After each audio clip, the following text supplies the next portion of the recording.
You are looking at Julian's pronunciation guide, where we look at how to pronounce better some of the most mispronounced words in the world, like this other curious word. But how do you say what you're looking for today?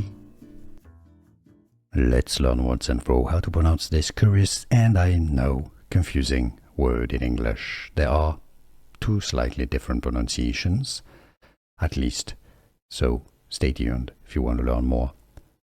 Participative, that's probably the most common pronunciation in English, so if you want to go with this one, that's great. Participative, alright? Some may say it participative, some may say it as participative.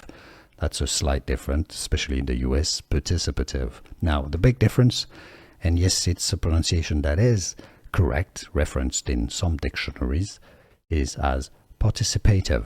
Yes, participative, right? So that exists as well. So it's correct pronunciation. So participative is great. Participative, you can use this one, or participative, that works too.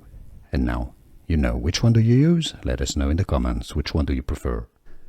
Here are more videos on how to pronounce more confusing words and names too many mispronounced. Like this video if you found it useful. I appreciate your support. I'll see you soon and thanks for watching.